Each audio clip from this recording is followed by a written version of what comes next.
Joyeux anniversaire à la République démocratique du Congo, soit revenir sur l'histoire de ce pays béni qui est l'un des plus riches de la planète grâce à ses ressources naturelles et ses sapologues. Mais étrangement, c'est aussi l'un des pays les plus pauvres de la planète. Ben oui, ça a toujours été un gâteau géant partagé par la Belgique et les États-Unis et des entreprises comme Microsoft ou Apple. La RDC, c'est comme un plat que tu cuisines pour ta famille, mais qu'au final tes voisins mangent sans même te laisser goûter pour savoir s'il y a trop de sel.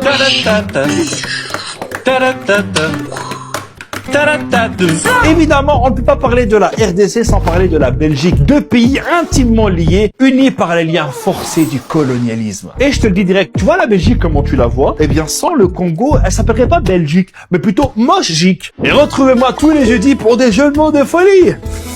Non, il n'y a pas d'eau. Mais abonne-toi. Alors, petit cours d'histoire. Le jeune Abdel est né le 31 mars 1989. Ah non, excuse-moi, c'est encore bien avant. Entre 1885 et 1908, soit 2 ans avant la naissance de Michel Drucker, Léopold II, roi des Belges, était propriétaire du Congo. Le mec, il était dans le business de l'ivoire et du caoutchouc, et il a exterminé à l'époque près de la moitié de la population congolaise. C'était son petit jardin de 2,3 millions de kilomètres carrés, hein. Il avait un mi-temps comme roi, et un mi-temps comme serial killer. Mais enfin, ça va pas! De 1908 à 1960, la Belgique colonise officiellement le Congo, et il découvre des nouvelles ressources, hein, comme l'uranium présent notamment dans la région du Katanga. Et là, je vais te dire un truc qu'on t'apprend pas à l'école. Est-ce que tu savais que c'est grâce à l'uranium congolais que les États-Unis ont pu développer leur programme nucléaire? Donc c'est peut-être grâce au Congo que la Deuxième Guerre mondiale s'est arrêtée.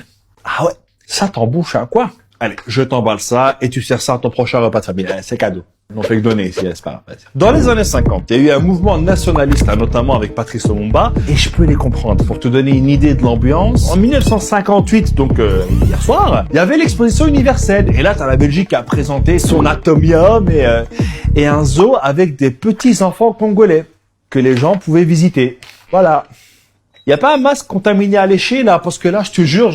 En 1960, quand la Belgique décide enfin de rendre les clés du Congo, là, t'as le roi Baudouin qui rend hommage au génie Léopold II. L'indépendance du Congo constitue l'aboutissement de l'œuvre conçue par le génie du roi Léopold II. Là, t'as Lumumba qui entend ça, il prend le mic et il balance comme jamais. Combattant de l'indépendance, aujourd'hui victorieux, nous avons connu les ironies, les insultes, les coups que nous devions subir matin, midi et soir, parce que nous étions des nègres. Là, tu dis, ça y est, ils sont indépendants. Ignorance. Que nenni. Quelques jours plus tard, c'est parti en vrille. T'as eu des émeutes, t'as le Katanga qui déclare son indépendance. Comme par hasard dans l'un des endroits où il y a beaucoup de richesses. T'as des assassinats comme celui de Lumumba. Meurtre pour lequel la Belgique a attendu 40 ans pour s'excuser. T'as aussi des milices soutenues par les États-Unis et la Belgique d'un côté et l'URSS de l'autre. Pendant 5 ans, le Congo, c'était Game of Thrones. Mais en 1965, Mobutu prend le pouvoir et change juste le nom du pays. Il l'a appelé ça Zaïre. Et pendant 32 ans de règne, il a détourné des milliards de dollars. Bon, du coup, je vais aller lécher des gants contaminés. Il y a des gants ici, là, s'il vous plaît. Et même si le mot opposition n'existait plus dans le dictionnaire, tu ne restes pas pendant 32 ans au pouvoir par hasard.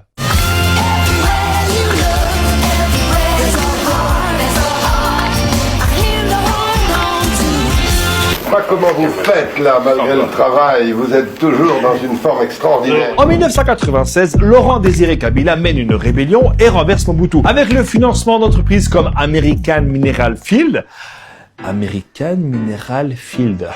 Sacré suédois. Et c'est là que commencent 2 guerres successives qui feront plus de 6 millions de morts. Et c'est surtout là que le chaos a fait un enfant qui s'appelle le pillage.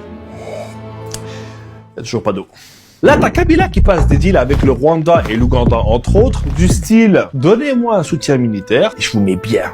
J'ai des mines là, frérot, ça vaut de l'or, mais vraiment de l'or. » Là, en 2001, t'as Kabila qui est assassiné. Décidément, il y a une espèce de Covid sur les dirigeants congolais. Là, t'as le Premier ministre belge qui vient, vu qu'il est un peu chez lui, qui dit en gros, vu que Kabila est mort, j'ai une idée, si on mettait son fils, c'est juste une idée, qui va être appliquée, certes, mais c'est juste une idée.